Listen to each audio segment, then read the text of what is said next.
നമുക്കതർ യുദ്ധമറിയാം, മറന്നുപോയിട്ടില്ലല്ലോ. ബദർ യുദ്ധത്തെ ഓർമ്മ വേണം. തുടരെ മദ്ദളവ് ദുരസൊടുമരുവ ഒറ്റകളും പജയൊടു തുടികൾ തപ്പുകളും കൈമണി തുണികൾ ദാശകളാ പുളമ പുല്ലുകൾ പോള്ള ചുള്ളകൾ കൊമ്പു ചങ്കുകളാൽ തകൃതികൾ കോള് താളമേ ഓടി ചാടിയു സഫുനിപ്പുകളാ. ബദർ യുദ്ധം മറക്കാനുള്ളതല്ല, ഓർക്കണം. നമ്മളെ മൂളയിലൊക്കെ കുത്തി നിറച്ചില്ലേ പലതും.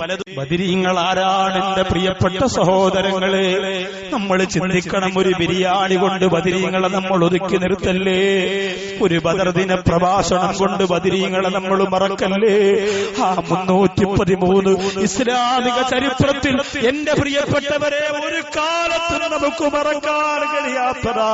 ഒരൊറ്റ കാലത്തും നമുക്ക് മറക്കാൻ കഴിയാത്തതാ.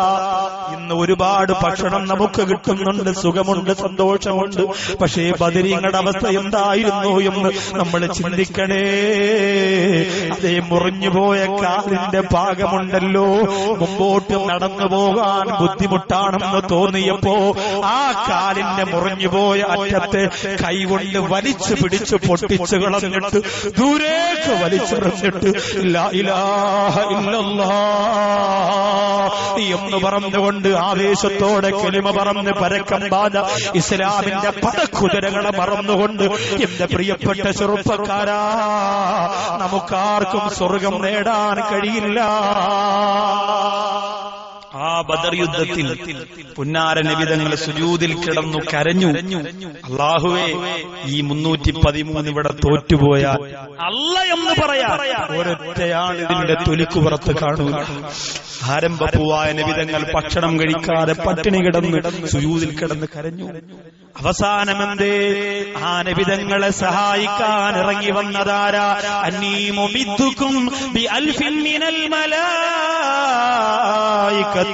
മുർദിഫീൻ. ആയിരക്കണക്കിന് മാലാഖമാരെ അല്ലാഹു ഇറക്കുകയാണ്. പട്ടിണിപ്പാവമായ 313 പേര് തുരുമ്പിച്ച വാളുകൊണ്ട് കൈ ഇങ്ങനെ പൊക്കുമ്പോ ആരാൻ ഉദ്ദേശിച്ചു അവന്റെ തലയങ്ങ് പോവുകയാണ്. ഞെട്ടിയല്ലോ. ആരാ വെട്ടിയത്? കൈ ഓങ്ങിയതേ ഉള്ളൂ, തല പോയി. വെട്ടിയതാരാ? മലക്കുകൾ. അല്ലാഹു സഹായിച്ചു മലക്കുകളെ കൊടുത്ത്. ബദർ യുദ്ധത്തിൽ മാത്രമല്ല, ഉഹദ് യുദ്ധത്തിലും അല്ലാഹു മലക്കുകളെ ഇറക്കി. ഒരു മലക്ക് അള്ളാന്റെ അനുമതിയോടെ ഉഹദ് യുദ്ധത്തിൽ ഇറങ്ങി വന്നുവെന്ന് ചരിത്രം പറയുകയാണ്. ഉഹദ് യുദ്ധം ഇസ്ലാമിക ചരിത്രം ഇന്നും കണ്ണീരോടെ ഓർക്കുന്ന യുദ്ധമാണ്. മുത്തു നബി സല്ലല്ലാഹു അലൈഹി വസല്ലമ തങ്ങൾ നിർത്തിയിരുന്ന സ്ഥലത്ത് നിന്ന് സഹാബികൾ അവസാനം ഇറങ്ങി വന്നപ്പോൾ ഖാലിദ് എന്ന പടപ്പളവന്റെ ഒളിക്കണ്ണുകൾ പാഞ്ഞെത്തിയിട്ട് ആ വിടവിലൂടെ ഇസ്ലാമിന്റെ ശത്രുപക്ഷം ഇരച്ചു കയറുകയാണ്. കയറിയിട്ട് ഇസ്ലാമിക സമൂഹത്തെ മുഴുവനും നശിപ്പിച്ചുകൊണ്ടിരിക്കുമ്പോ ഇതൊക്കെ പഠിക്കണം എന്റെ പ്രിയപ്പെട്ടവരെ. സീരിയലും സിനിമയും നോവലും വായിച്ച് സമയം കളഞ്ഞാ പോരാ. ഇസ്ലാമിക ചരിത്രം എന്ന് നമ്മൾ മറന്നോ അന്ന് മുതൽ നമ്മുടെ നാശത്തിന് തുടക്കമാ. എന്റെ പ്രിയപ്പെട്ട ഉമ്മമാരെ, നമ്മൾ പഠിക്കണം. പണ്ട് നമ്മുടെ വീടിന്റെ അലമാരയിൽ ബദർ ചരിത്രം, ഉഹദ് ചരിത്രം, യൂസുഫ് നബി ചരിത്രം, യൂനുസ് നബി ചരിത്രം, പ്രവാചക ചരിത്രം, ഖദീജ ബീവി ചരിത്രം എന്നൊക്കെ പറഞ്ഞടുക്കി വെക്കുമായിരുന്നു. അതിനു പകരം കൽബാണ് ഫാത്തിമ, കാലാണ് ആയിഷ, നെഞ്ചാണ് റംല, കുടലാണ് സൈനവാനും പറഞ്ഞ കുറെ കാസറ്റുകളാണ്. അതിന് പകരം അടുക്കി വെച്ചിരിക്കുന്ന ഖുർആനൊക്കെ ഇങ്ങനെ അതിന്റെ അടിയിൽ കിടക്കും, ഇതിന്റെ അടിയിൽ കിടക്കും, മുറിഞ്ഞു കിടക്കും. ആലോചിച്ച് നോക്കണം പ്രിയമുള്ളവരെ. സുഹാബുൽ ബദറിനെ കുറിച്ച് ഓർക്കുമ്പോ ആവേശത്തോടെ കണ്ണീരോടെ എല്ലാവരും പറയാതിരിക്കാൻ നിവർത്തിയില്ല.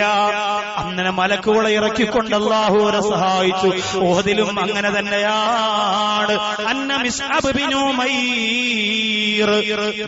ഉമൈർ റളിയല്ലാഹു അൻഹു ഉഹദ് യുദ്ധത്തിൽ ഷഹീദായി. ഇസ്ലാമിന്റെ ശത്രുക്കൾ വന്ന് കയ്യും കാലും ഒക്കെ വെട്ടി, വിരലും കയ്യും ഒക്കെ മുറിഞ്ഞെന്ന് പറഞ്ഞ് വെറും നിസാരമായിട്ട് നമ്മൾ കേൾക്കുകയാണ്. പക്ഷേ അല്ലാഹുവിന്റെ ഹബീബിന്റെ മുറ്റത്ത് മിസ്അബ് ബിൻ ഉമൈർ റളിയല്ലാഹു അൻഹു ഉഹദിന്റെ രണാകണത്തിൽ കൈകാലുകൾ മുറിഞ്ഞറ്റു വീണുകൊണ്ട് ഷഹീദായി. നബി തന്നെ കണ്ടില്ല.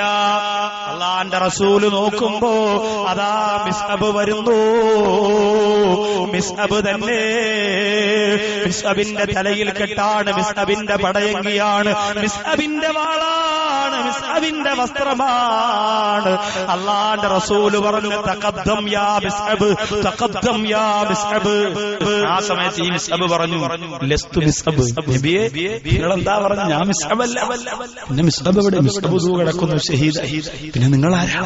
മിസ്അബിനെ പോലെ ഇരിക്കുന്നില്ല. അന മലക്കുൻ യാ റസൂലല്ലാഹ്, ഞാൻ മലക്കാണ് നബിയേ. അങ്ങയുടെ കൂടെ യുദ്ധം ചെയ്യണമെന്ന കൊതിയോടെ പടച്ച റബ്ബിന്റെ മുന്നിൽ നിന്ന് പടത്തൊപ്പി ധരിച്ചുകൊണ്ട് ഇറങ്ങി വന്ന മലക്കായ മിസ്അബാണ് നബിയേ. സല്ലല്ലാഹു അലാ മുഹമ്മദ് സല്ലല്ലാഹു അലൈഹി വസല്ലം. കണ്ടോ, അങ്ങനെ ബദറിലും ഉഹദിലും നബി തങ്ങളോടുള്ള സ്നേഹം സഹിക്കാനാകാതെ മലക്കുകൾ ഇറങ്ങി വന്നു പോയെങ്കിൽ